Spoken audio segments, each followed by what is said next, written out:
So today on The Parent Equation, I'm joined by the lovely Rachel Schofield. Rachel is a former BBC journalist and now fellow career coach. And we've had the pleasure of meeting in person, which in this bizarre day and age sounds quite strange, but we have met in person. So welcome, Rachel. Thank you. I like being described as lovely, Aisha. Oh. You are. So Rachel, because the first question is, you had a very long and successful career with the BBC as a journalist. What led you to, I suppose, retrain as a coach in the first place, start your own business, support women, which is what you do in your career coaching? What was the kind of catalyst for that, do you think? It's funny, I think often you reflect back on it and you can see more clearly, can't you, afterwards? And I think, I often say as the quick answer, it was Brexit. Oh. But in a totally different way. I think what happened, well, I've worked at the BBC, as you say, for over 20 years. So I started my career in local radio, local TV up in Newcastle, moved to Radio 4 down in London, and then spent a good sort of 15 years or so on the BBC News channel, presenting rolling news. And there were lots of things I loved about it. And I'd always, for a long time, wanted to be a journalist. So in some ways it was my dream job, and the BBC as an organisation felt like a really special place to work. But I think with any jobs that on the outside look terribly glamorous or interesting to other people, all jobs after a while become a little repetitive, don't they? And I think what happened for me particularly is Brexit came along. And so for a good 18 months or so, I felt like I was having conversations, mostly with politicians, but also with business leaders and civil society, members of civil society and union leaders. I was having the same conversation, Aisha, with people day in, day out on the air. And most of the time with people, particularly the politicians, who didn't really want to answer my questions. So regardless what I asked, they would give me the same shtick of like, either this is going to be fantastic or this is a disaster. And I just felt like I was going around in circles. And I think what I realized is I loved a lot of what I was doing in terms of asking questions and listening and analyzing, but I never really liked the combative space of journalism. The idea that, particularly with politicians, you were having a conversation that felt like you weren't trying to get to the same place together, understandably, because you wanted to challenge and you wanted to get to the truth. And I liked all those things, but the process became frustrating because I thought, what's the point me asking these questions when I know what answer I'm going to get it all spun and the party line or whatever. So I think it was that made me think there's lots of bits I like, questioning, listening, analysing, digging around for the truth, but I don't want to do it in this space anymore. And I think that's what, in a roundabout way, led me to coaching, because a lot of the skill set was the same, but it was collaborative. It was working and asking questions of people who were keen to speak openly, dig into their own truth and work out what they wanted from life, and were going to be authentic and open with me in a way that a lot of people you interview as a journalist just aren't in a position to be. And the outcome for you, I presume, and again, knowing this from coaching, the outcome of coaching is potentially transforming someone's life in a hugely positive way, where I guess what you're saying on the journalism side, especially the Brexit years, is the outcome of those conversations wasn't quite that.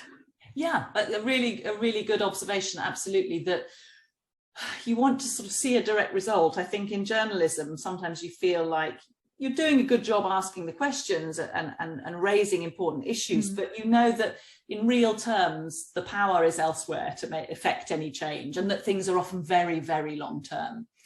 Whereas with coaching, you're right. You think if we work together, myself and the client, the coachee, we can really achieve something. We can bring about the change that this person wants, rather than just talking around the edges and seeing nothing move. The dial never shifts. So that was much more exciting to think we can do something here, something important and special to this individual, rather than battling with the kind of behemoth of British politics. And then your daughters, who are in their teens now, and this is maybe an ignorant question, I perceive journalism to be a pretty full-on career choice, as in, especially as on TV and in radio.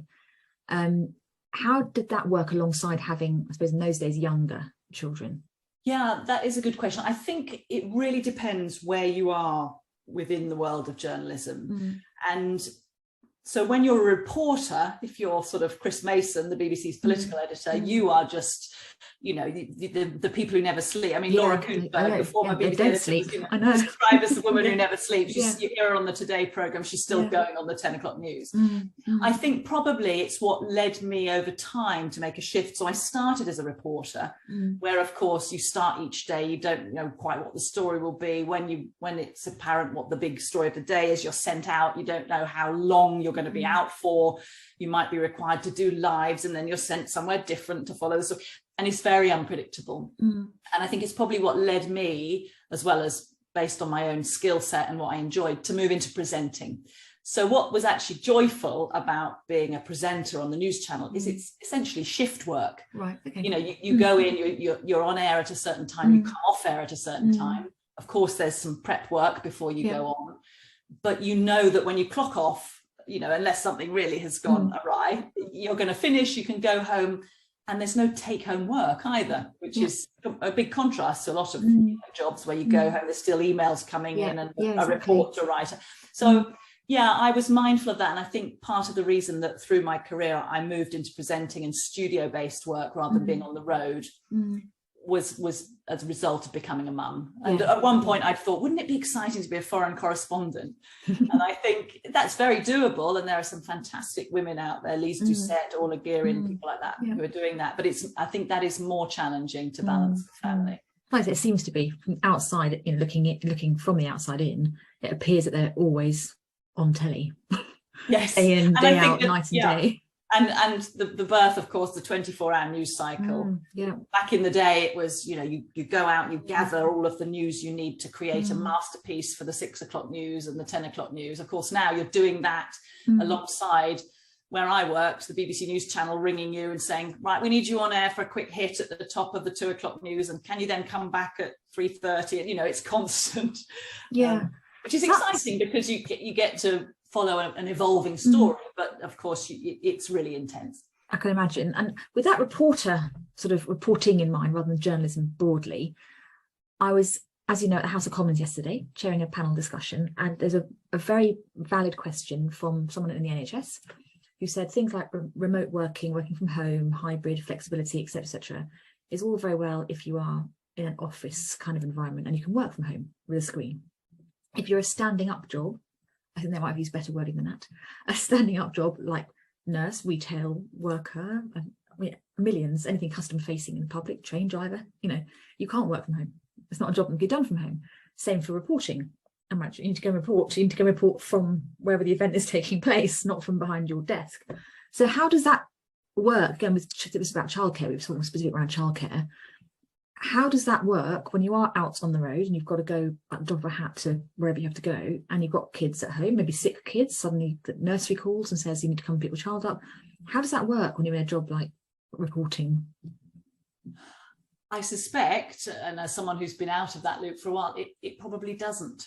I think it's really challenging. I mean, to some extent, technology, you know, if you're a presenter, we saw through COVID, some presenters, my husband works at BBC Radio 2, some presenters were able to work from home and could set up studios, of course, but you're right, if you're the reporter, you need to be where the story is, and you need to follow it as it evolves, and of course stories don't adhere to strict timetable, and stories don't clock off at 5 o'clock when you need to get to nursery. So I think it's very challenging, and I do worry that as a result, probably, I haven't done the stats, but that a lot of the people we see on our screen reporting are men who are in the field, and that it is a harder, more challenging job for women. And I'm generalising, I know, but I think probably the women who are reporting day to day and are at the beck and call of the news agenda will have to have worked extra hard to think about how they can be flexible, how they can work with their partner to deal with those unforeseen circumstances. And I'm not sure what the answer is.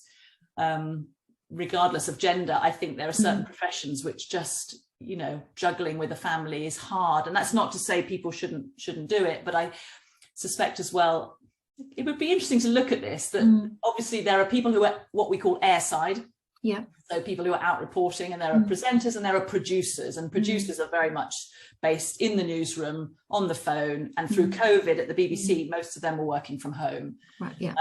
And of course, that sort of work can be done. The hours can be tricky, but they're shifts normally, which works, but can be done from home. But I think, yes, reporting is a tough job and requires quite a juggle. And quite obviously a massive commitment. And one of the stats yesterday that was brought up by Jolie Brearley was that there is an increasing number of women leaving the workforce because of childcare issues, costs, support. So I didn't have mum and dad in London, but they're too far away to have been on call. So you'd have, when I was in my normal corporate work, I'd have to drop everything if the kids were sick and jump on the train home, or my husband had to jump on the train home. So women now decided just to leave work entirely because it's easier and cheaper to do that than to pay for childcare costs. So then, to your point about the sort of journalism reporting aspect, you're going to get less potentially in that arena, have to do some digging around stats and things, maybe less women reporters on site because of, the childcare costs spiraling and childcare issues in general. Yeah, and I think it's a concern, isn't it? Because of course, what we want is different perspectives in news and people coming with different eyes and different kinds of life experiences, and then there's a wealth, a richness in that, which we risk losing if everybody becomes people, who don't have children, or who are the main breadwinner, which often is the man still, and then women fall out of that. And again, with journalism in particular, of course, even if you could afford the childcare, because the hours are so odd, and you might suddenly unpredictably need to sort of work on a story till 9 o'clock where you thought you'd probably be done by 4:30. It's that wraparound. It's the odd hours where there are no nurseries that open their doors at 5 a.m. when you need to start your early shift. Whether we go down that line, it would be a big ask, wouldn't it, for people who work in nurseries and childcare? But I think, yes, again, it's a thought that people then have to have a budget maybe that can stretch to a more bespoke kind of childcare with a nanny or a particular childminder, and then you're into a whole other budget. So it's really tricky. Yeah, and it's all about personal choice. Obviously you can absolutely choose to have a nanny, and you can make your job work for you. There are ways of making it work. I think it's just when it comes to the costs involved that's when it starts to become prohibitive. Yes, absolutely. And so many people are sitting doing the maths and thinking, well, in order to do that, I barely break even, or I work at a loss.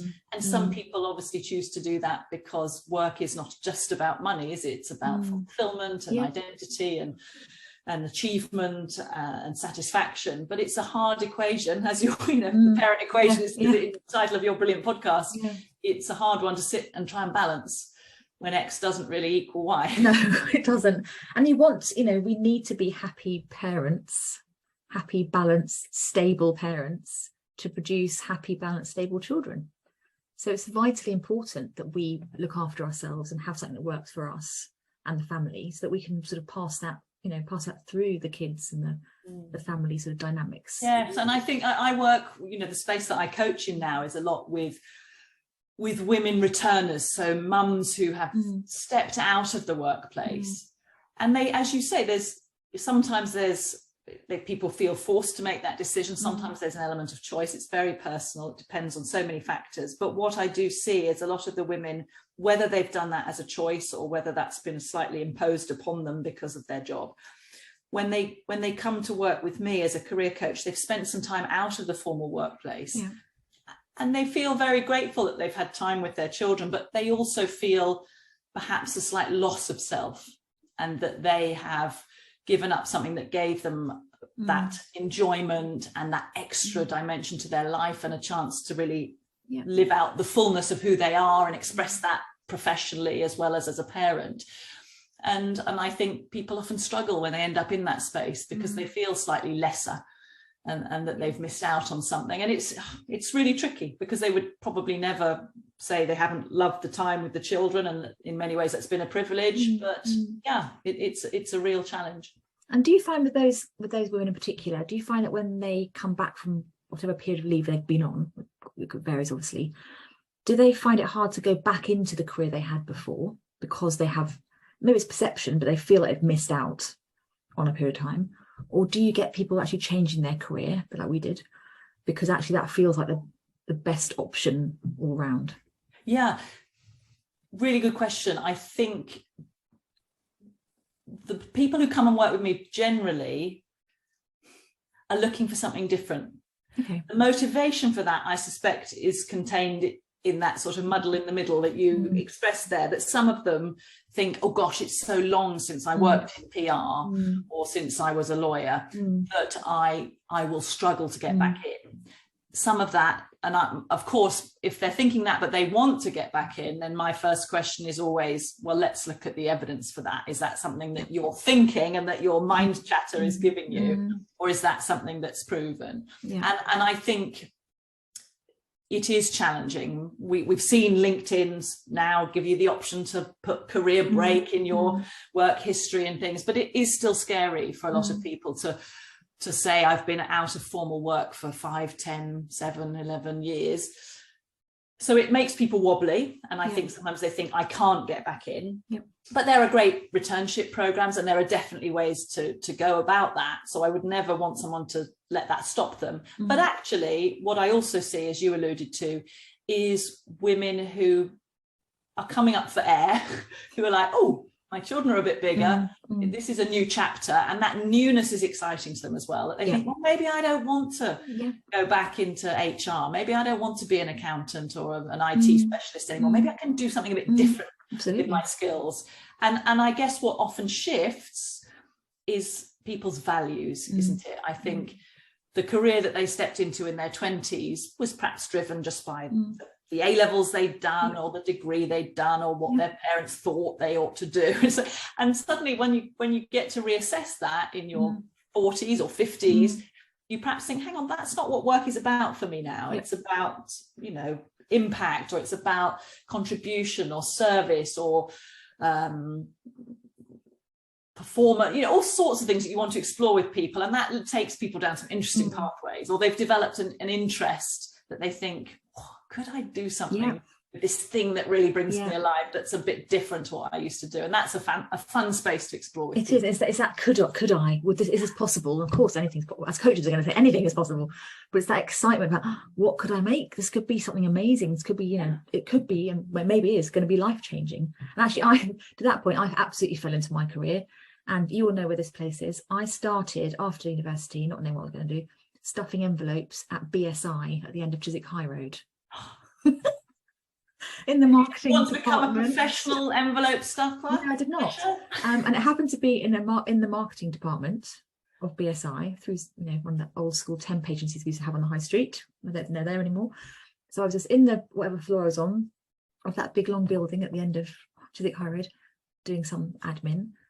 And they just said, oh, do you want a marketing exec job at some point? Yeah, all right. And that was that. Fascinating. Yes, and that was it. Twists and turns lead us to where we are. And it's often not until we have an enforced stop. And for a lot of women, it is motherhood or returning to work that you get a moment to think, how did I quite end up here?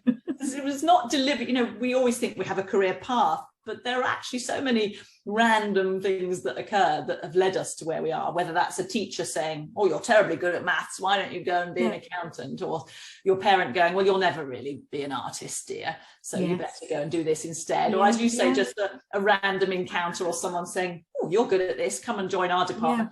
And of course, it's exciting sometimes to be given those opportunities, but it's also valuable for us to step back and go, is this still what I want? Is this what I really ever wanted? Or are there bits of me that are champing at the bit to be heard and let loose? But I think actually it's a very good point that why should we leave it till motherhood or till a big life event to reflect on where our path is going, career path? We surely, if I had done that in my late 20s, early 30s and reflected on it then, I would have probably come to the same conclusion, do something different. But you just don't. You kind of carry on. You need to earn money, and obviously, you have freedom and all that kind of thing. So you want to earn money and do all those exciting things. But actually, I think even the younger generations should be stopping, and maybe they are more these days, and reflecting on, actually, is this what I really want to do? Is this what aligns to my values? Or did I just sort of fall into something that maybe I shouldn't be continuing long term? It seems to take a big life event to stop us and make us think. Yes, absolutely. You see it, don't you? People after a divorce or a bereavement or having children or whatever it is, that's a moment where the earth underneath you moves in some way, and it causes you to look around you more widely. But I know that when I got to, I think I'm 46, and I think when I hit 40, I got a reminder from my doctor saying you're entitled to an NHS health check. Did you get that? I've had two now. Yeah, me too. You can get your cholesterol done, and they weigh you and ask you how much you drink and do you smoke. And you almost need that, don't we, professionally, that every, I don't know, 5 years you get a conversation where you sort of lay it all bare and get on the scales and say, do you still weigh enough to be a graphic designer, or do you, could it be something else? But there's very rarely that opportunity. And I listen to you, like you, I'm sure, to a lot of interesting podcasts about the world of work. And you sort of think the best HR departments probably ought to be doing that. I was listening to a podcast by the Harvard Business Review about women at work, and they were talking about how you retain talent. And of course, one of the things is keeping that conversation open, and every so often checking on the people who work for you and saying, what is it you want in 5 years' time? Because of course, if you find out that from them, then you're more likely to help them stay, because you can help them forge the right career path for them. And if they say, well, actually, I quite fancy a change into a different department, or but I'm not sure how many organizations have the time, the budget, the inclination to do that. And so it means most of us plod along feeling a little bit unnoticed and unheard, and thinking, well, I'm not even sure where I'd start, but I know something's wrong, or I know I'm a bit bored, but how do I make space to explore that sensation? I have come across one company, it's actually my husband's company, new company, who, when they look at your career path and what you want, where you want to get to, what you want to achieve, they actually look beyond the company. So they say, we completely understand that you may not want to be with us for the rest of your life. So where do you want to go? And don't be confined by these four walls. We'll help you get to where you want to go. And don't worry about offending us. We're not going to be offended if you want to say you want to leave in 5 years. I know. That's very, I think, very forward thinking. That is. And that made me think of something I'd listened to recently. There's a foundation that works as part of Adecco. You can look, I want to say the Innovation Foundation, and I'm not sure that's right, but they're looking at the world of work and the future of work. And one of the people who speaks to them was talking about exactly that the best employers want to train their workers and really allow them to play to all their talents, because that is a contribution to society. They might go on to leave you, but you've built them up, you've given them a skill set, and let them go with goodwill to make a further contribution. But I thought, gosh, that takes a leap for an employer to think in that quite selfless way. Well, it's my job to just help this person be their best self and then go off to somebody else, because you'd be thinking, darn, we invested a lot of money training that person. So it's a big ask, but wouldn't it be wonderful if we could see that, and the fact that that's happening? It's happening.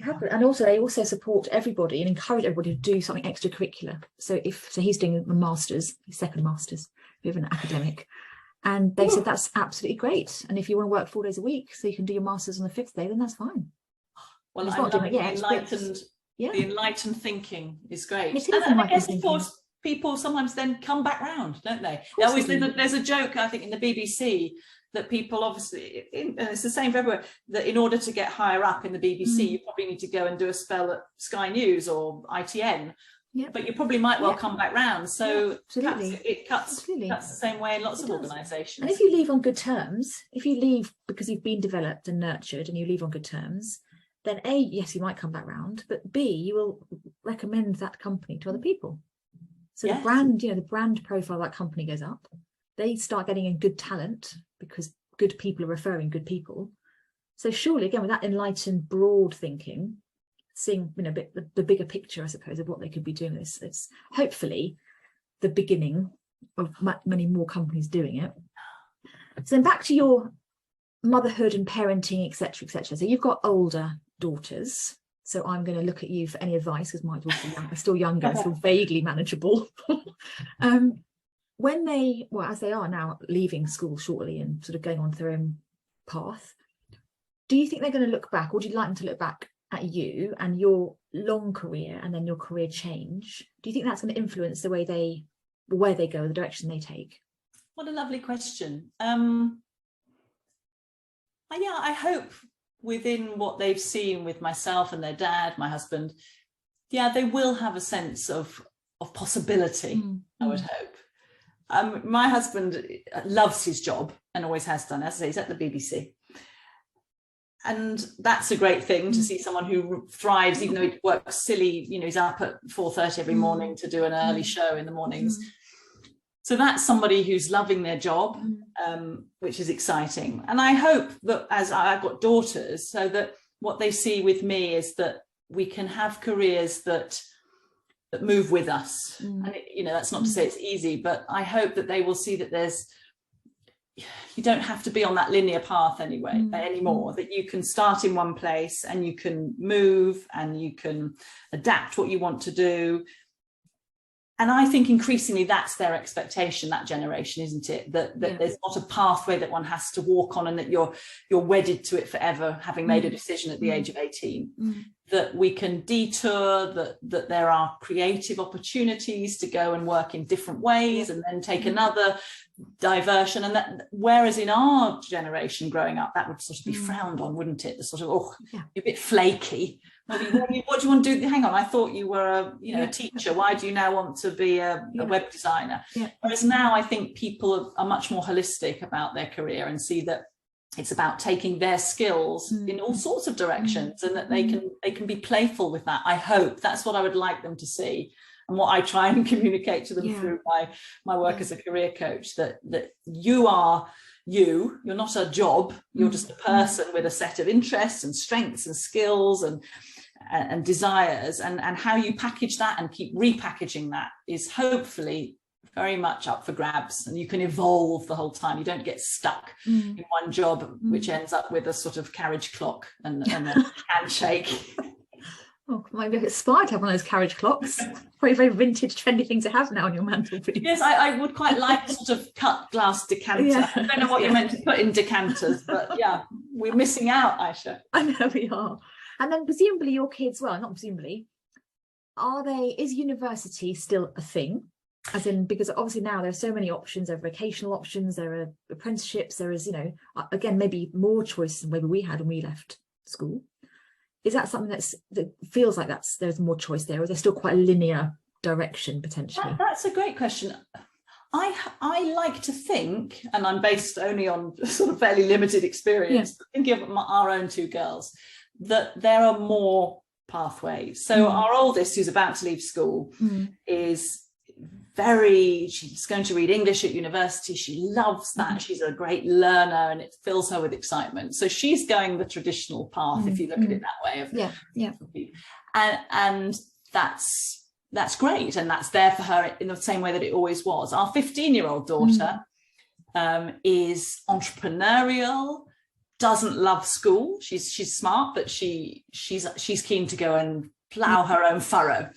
She's got her own business going already at the age of 15, selling jewelry, and she's she's making money. And I can see she's already said, I'm not sure university's for me. And I'm pleased that my reaction wasn't one of sort of horror or fear.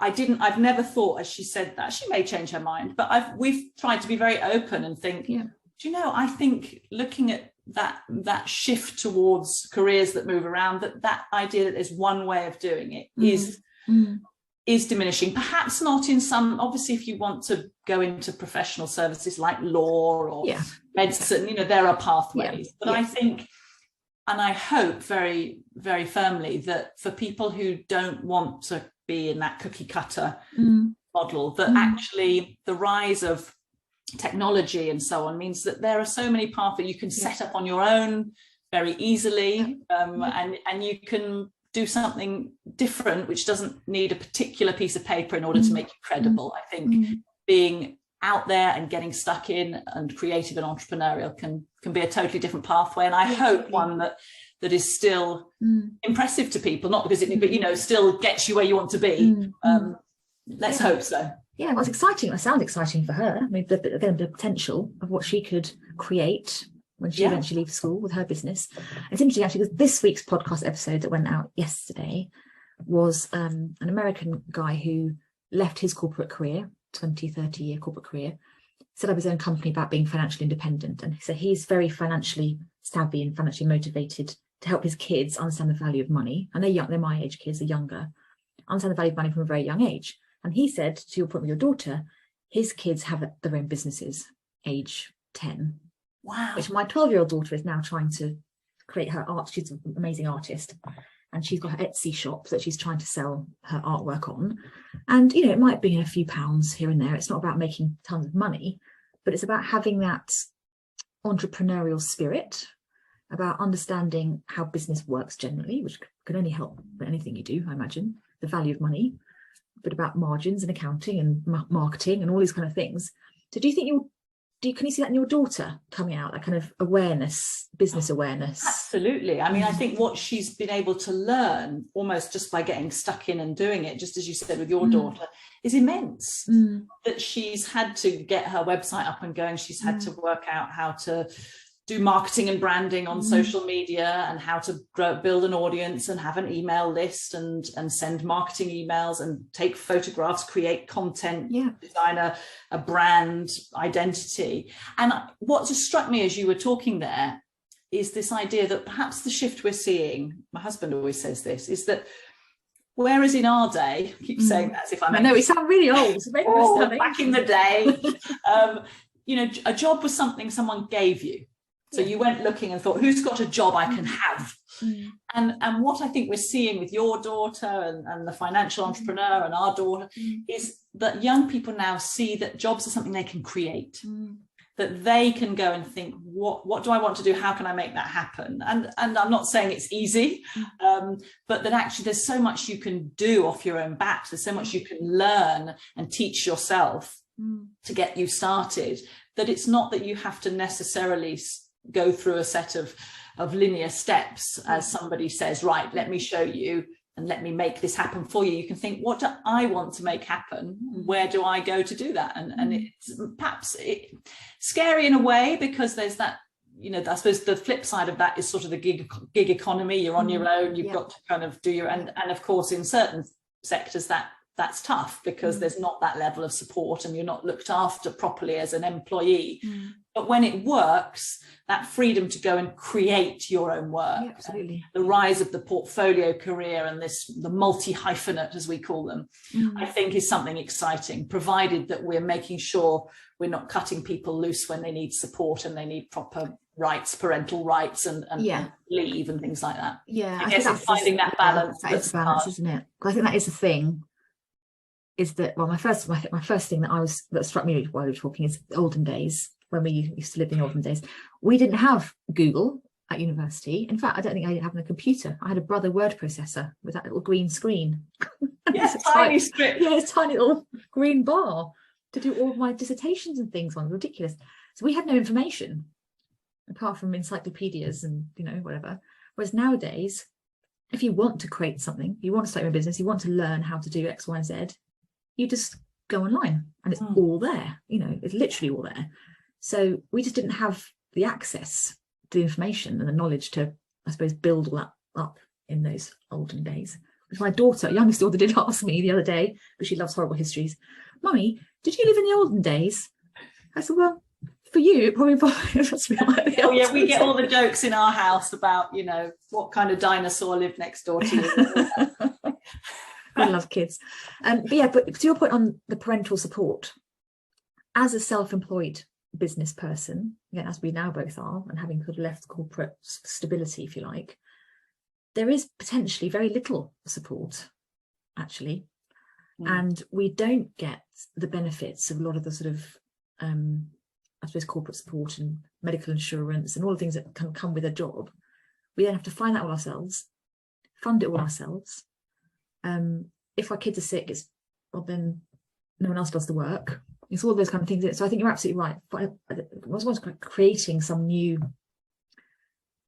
entrepreneur, self-employed business person's support policies. I don't know where it starts. Well, it was so brilliantly demonstrated, wasn't it? The slightly perilous positioning through COVID and furlough and all those, the forgotten people who felt that they totally were not swept up in that because they were self-employed in some way or freelance and didn't sort of have the back contributions that they needed, and so just the sort of system says no. And you're right, I think this is the issue, is we're seeing these exciting opportunities for people to go it alone, but the flip side of that is that you don't want to cut people loose, and that how can we support people to be creative and entrepreneurial in a way that doesn't mean that they have to carry so much risk that they burn out and they have financial pressures that are unmanageable.